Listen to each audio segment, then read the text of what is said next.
Hey, happy Wednesday. Welcome to Naked with Dr. Money.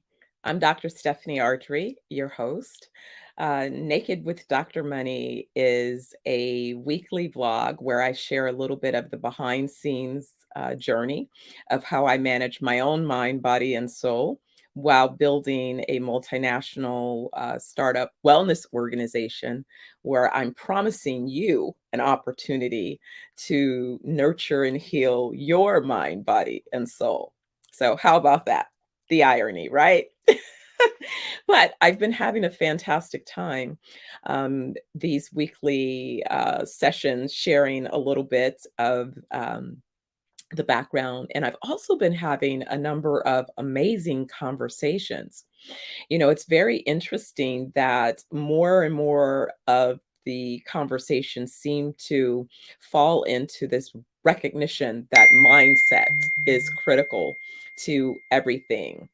Um, and the idea of what those things are um, is is really as it relates to not only our physical but also our mental responsibility. I'm sorry, I got a little message there from my guest, and there's a little bit of a glitch with the guest. So let me get the right invitation over to her so that she can jump in. And but anyway, so we had started this whole conversation about mindset. And if it is that mindset was something that is more the result of your nature, or if it's more a result of how you're nurtured, right? So, that's the thing that's very interesting with mindset.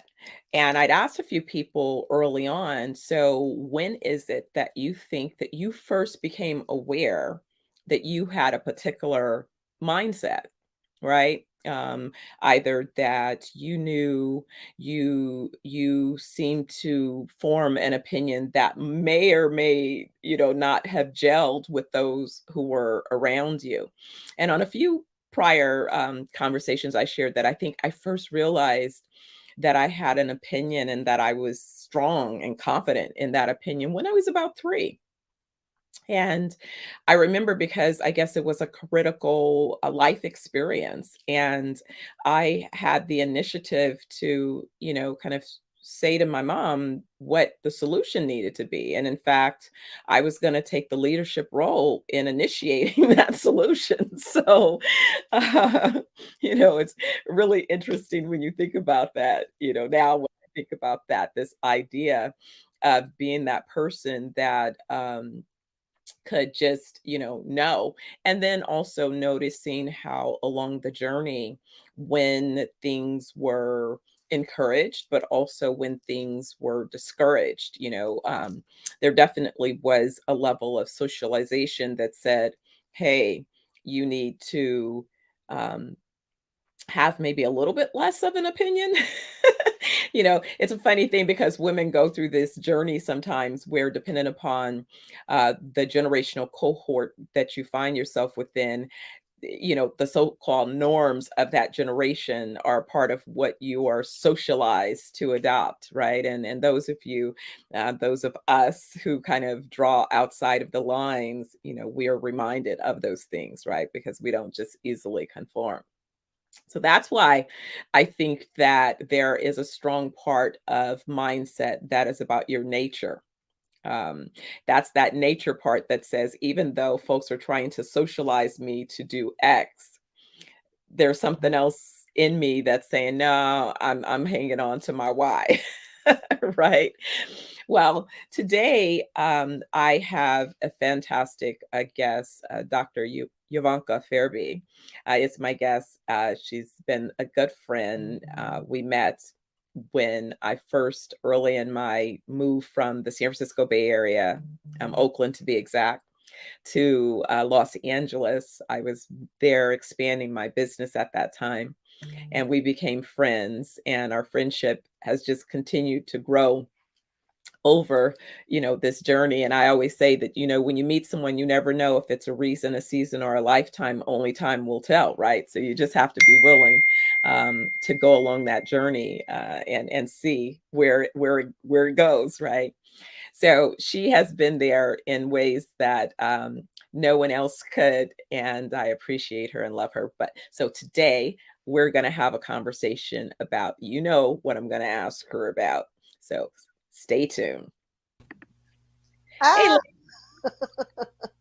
hello, hello. How are you? I'm good. How are you today? I am blessed and so happy to be here with you and so honored and always humbled.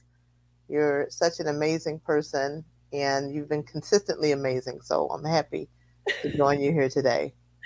Oh, you're so sweet. See, that's love. That's love back. It's like back to you, right? It takes one to know one. I was just thinking about how we used to have our brunches, remember? Oh, And yeah, oh my goodness, I was like, we used to have so many good things. Those were I know. right. I've been thinking about some of those conversations over a meal. Mm-hmm, mm-hmm. Yeah. So what I've been doing with Naked with Dr. Money, as I shared, is someone had asked me, and I also thought about just the journey of creating this global wellness company where, I'm saying, hey, if you want to live your full life, and full life is 120 years and beyond, then you need to holistically make sure that you're taking care of your mind, body, and soul, Yes. and then sort of having found myself in a situation where I could put to test some of my, thoughts about how that process can happen and Mhm. can happen in a sustainable way. Yeah. Um, can become a lifestyle that is manageable while you're doing all of those other things in life. So mindset is so critical to all of that. So today's conversation, so I've been talking, kind of taking people behind the scenes on, so how do I manage my mind, body, and soul? And this conversation is sort of around the mindset part of that perspective. Yeah. So I've been talking about mindset, motivations, and manifestations, but also in this context of, do you think that mindset is a result of your nature or is it nurtured? Mm, yeah. Well, thanks again for having me on. And it's a very important question and an interesting question because there's a ways to deal with both, because I believe it's both. I believe that we are born coming into this earth with a natural proclivity to either see the world half empty, the glass half empty or half full. It's just easier for some people to be on the right side of sunshine, and where other people are like, it's the end of the world, right? So but even with that, it's important to understand yourself. One, so that you're not so hard on yourself. People are just we need both of those type of personalities for a variety of reasons. Particularly when you're working together in business, whether you're in partnership, you need someone to be that is somewhat the voice of reason. And then the person who also is willing to step on the gas and let's go. So I can use myself for an example. I'm a person, I want to go. I want to, step on the gas, but I have made a multitude of mistakes because what I don't really care to do or like to do, that I have to force myself to do, is to research. And I don't want to do that part. I just want to get on with the business. I just want to get on with the whatever we're doing. And because if you don't do your due diligence in life for things, not only can you get taken advantage of, uh, and on a variety of scales, but you really don't have an understanding, really your end game and your end result. You're missing so many pieces of it. So when you have people in your life that are sometimes like, hey, this thing can fail, this thing, you want to limit that in your life, but at the same time, what I even teach in my coaching practice when I coach uh, people is that there is some wisdom in fear. So, well, yes, we need to press through our fears, but we need to be able to tease out what is a true fear that is a legitimate concern that can be handled with strategy versus boogeyman stuff. that people can't manage. You can't manage, you know, irrational things.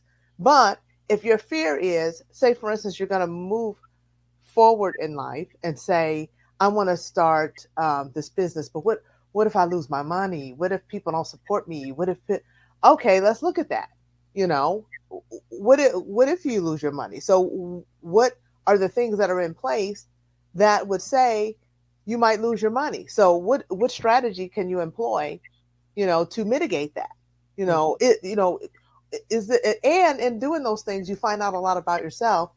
You have to take those steps, and then everything else is about mindset, and that's the part that is the nurture part. If you grew up in a family such as myself, who they didn't like, my parents didn't like taking chances on anything, and so the sure thing for their generation was to get a job, stay there 40 years, get your pension, and suck up whatever comes along with that so that you can make it to the end of the road. And our life is not like that anymore. Our society is not like that. Our work climate is not like that. And so it requires that we have a fortitude to be able to move forward in purpose. And that requires, excuse me, it's Wild Kingdom in my office for some reason. And that requires that there be a mindset that's willing to, after you do all that you can, to step forward. And that's what we have to face, the things inside that say, why am I still afraid to do this? I have researched this and did my, we've talked about this ad nauseum. I can't mention it. I'm sick of hearing myself.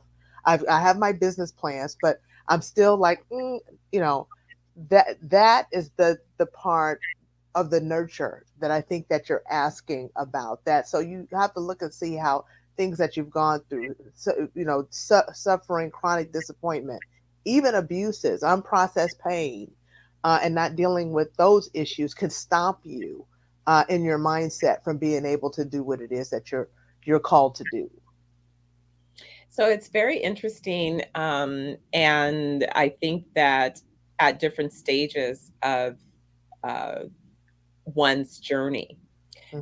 if they continue on the journey, they come to different points of awareness. Yeah. And when I think about that, though, there are critical forks in the road. Yeah. Sometimes there is an interpretation, I think, that can influence or misdirect one.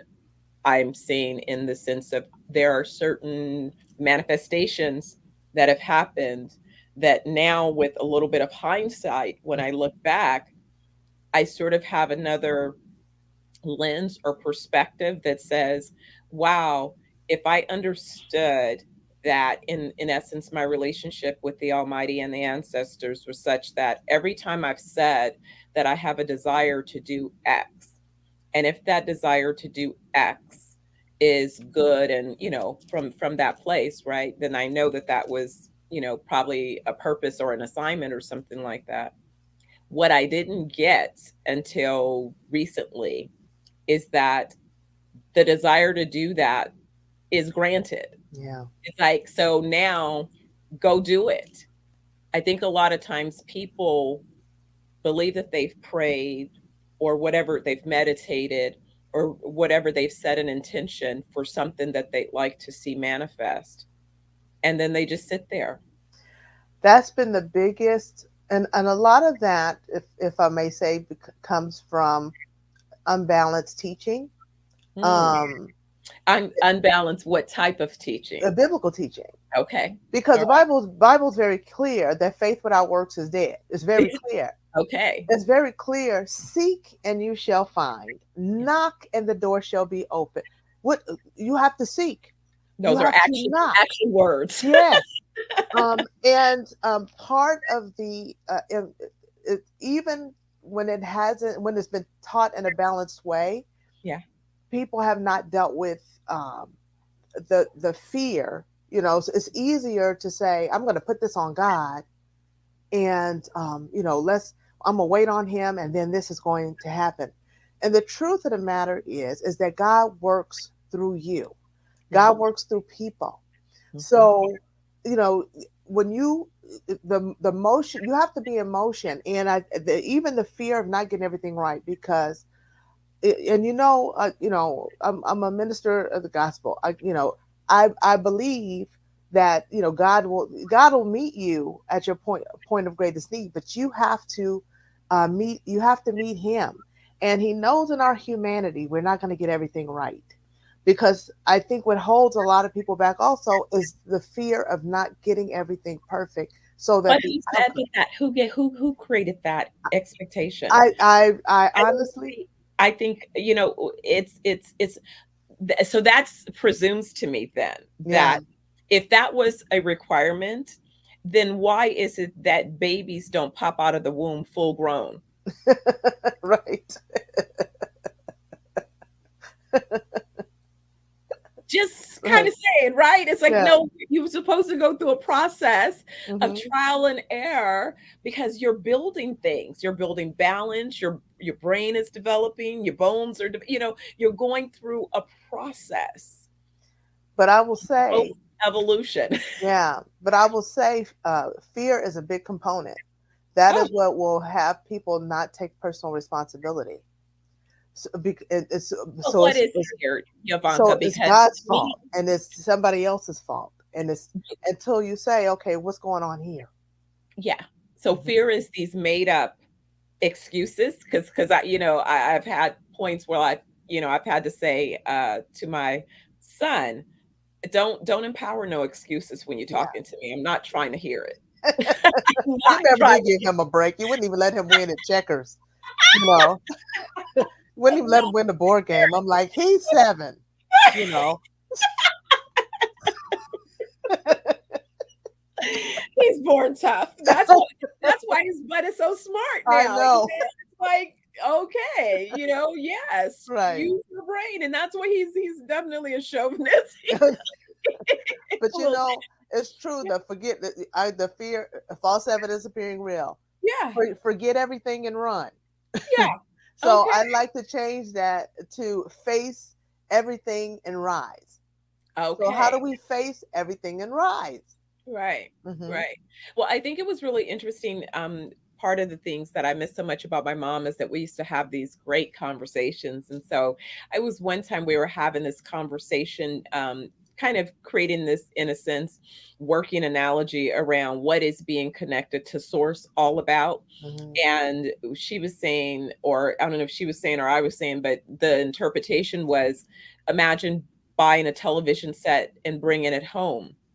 When you purchase the TV, it has everything that it needs to work. But if it's not plugged into a source, it's not going to work. Hmm. Right. And so the analogy of faith and fear was sort of, if it is that television is plugged in, then you're relying on your faith. But if Hmm. somebody runs across and trips that cord and pulls it loose, then now you're allowing your fear to dominate Hmm. because they don't coexist, or like they're oil and water. And so kind of with that always running in my mind, that I think caused me to spend the minimal amount of time on the fear bucket, Hmm. because for me it's like, well, I've tripped my faith, so I got to get back to my faith because I know that being connected to my source Hmm. is going to ultimately allow me to move beyond this particular point. What is the lesson? What is the experience? But I also think that it is really that, is when I understood that I love to learn, Hmm. and I've always loved to learn, Yeah. then everything is a learning experience. And so, because everything is a learning experience, I really don't have a lot of time invested in what is, what somebody else may call failure or, you know what I mean, or fear. I just don't spend a lot of time there because it just is not something that I think I should have any energy towards. I don't have any reason to. So it's just shrunk to such a degree that it's, sure, it can creep up from a new, unfamiliar place experience. I'm going into a new environment. But even this last couple of years, just with the depth that I've become familiar with, I just say my experiences in Jamaica, like I've definitely grown in ways that I wasn't sure that I could go to a country by myself and know that, I can Yeah. get there, rent a car, and keep it pushing. Well, you know, it's interesting because if I think about you, I would have no doubt. I'm like, you really? You know, you didn't think you could do that? I'm like, and the reason I say that, we're making light, but ever since I've known you, one, you do have an attitude. It's like, okay, let's look at the glass half full. How can we attack this? And that sounds super simple, but it's not simple. There's a price that you pay. You've always paid the price, and when it comes to wanting and desiring something out of life, you have to be willing to sacrifice. And a lot of the hesitancy comes from either not understanding the level of sacrifice, or when it's understood, not wanting to make the sacrifice. Mm. But one of the things that you've always done is you've always been willing to take, let's scratch this and we're going to rebuild that, because this is the direction I'm going now. That means this is over. I've learned from that. I'm going to take what I've learned, and now we're building this new masterpiece. Mhm. So, but that's, I said that like A, B, C, but it's not that required. Okay, if I'm going to do that, that means, you know, my income, am I going to sacrifice some things now? Now I might have to live differently. Mhm. Now I might have to drive differently. Now Mhm. I'm going to have to give up, some things because my resources personally and financially are going to have to go in a different direction. And that Mhm. requires also not only the personal sacrifice of that, but also not caring what people have to say around you, because that's also an inhibiting factor I found for people. What is my family going to say? I've experienced that. Mm. What are my friends going to say? You Yeah. know, now that I can't, do whatever. I remember when I had to close my business, my insurance agency, and I was doing, terribly, financially. It took my family like 2 years to really believe that I didn't have the money that I used to have. So no, I'm not going to fly, to so and so's birthday party. What do you mean you're not going to be there? Hello, I just closed my business, or I'm about to close my business.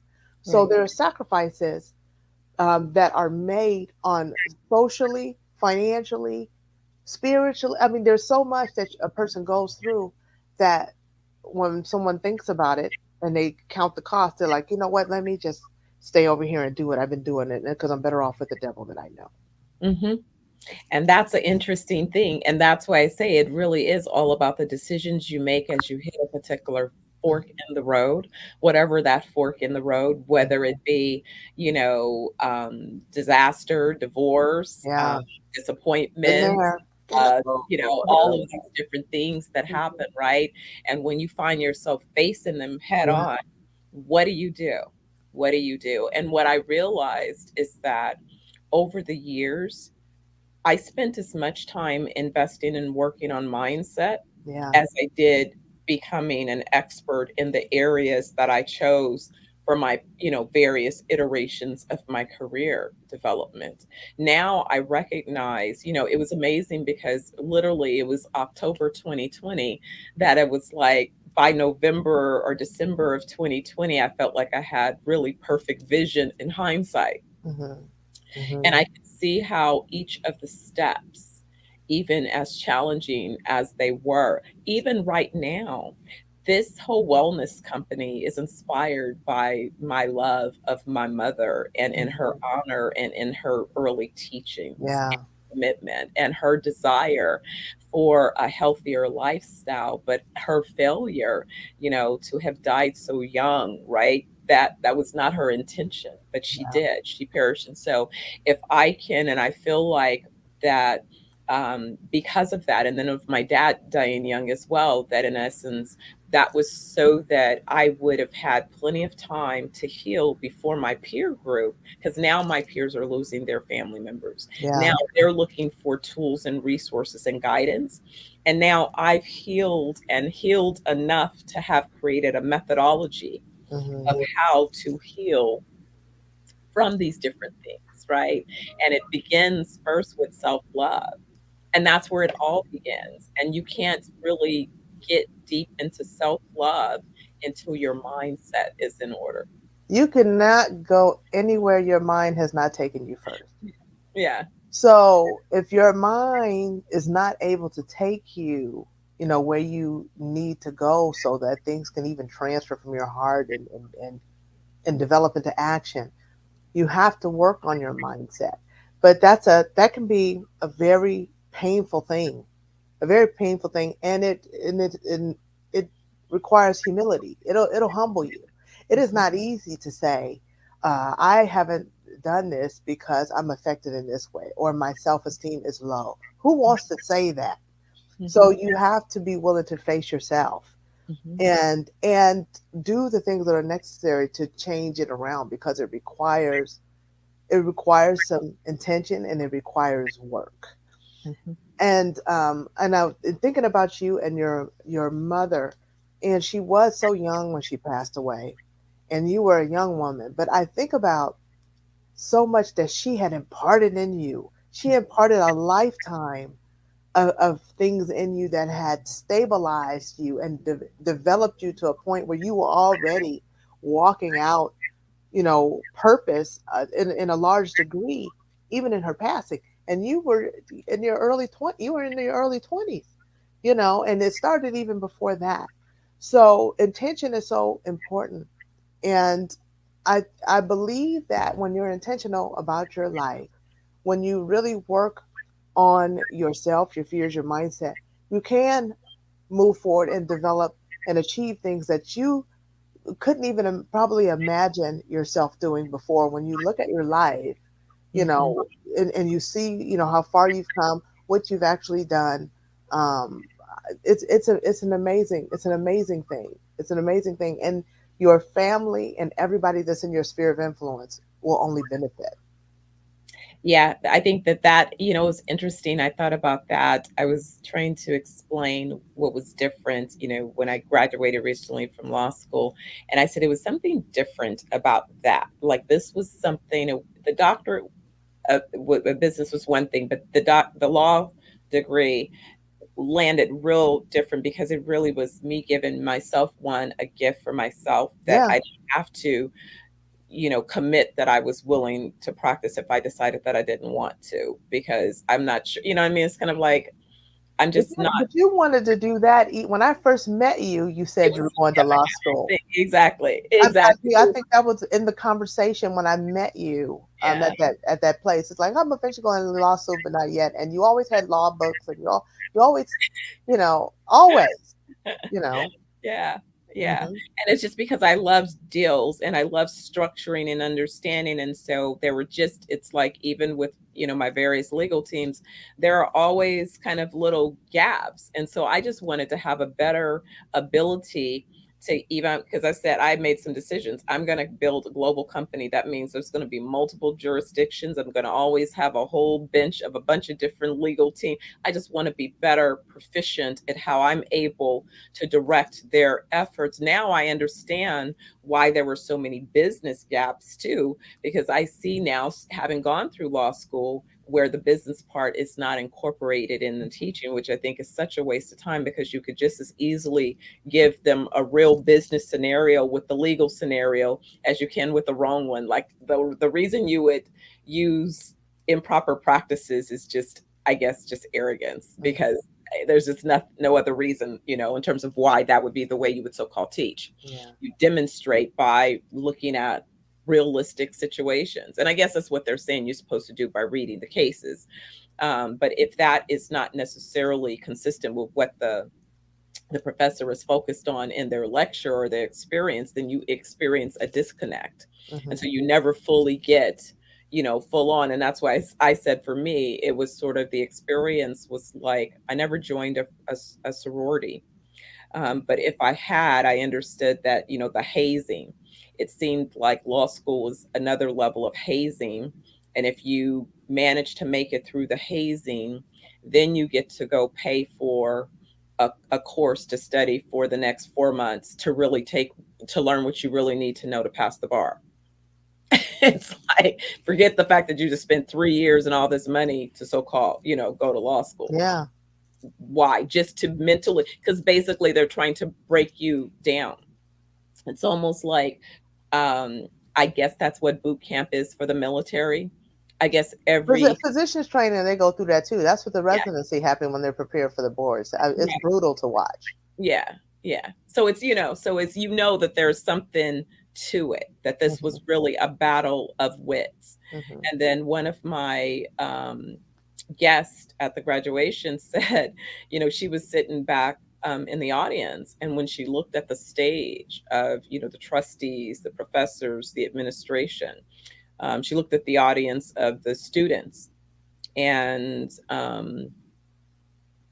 uh, of African descent, there was one guy, an African guy, and maybe there were 4 or 5 of us. I think I might be stretching it, Hmm. Hmm. but you know that's our population, right? Hmm. And so one of my guests said, she said, "It's amazing you finished." Yeah.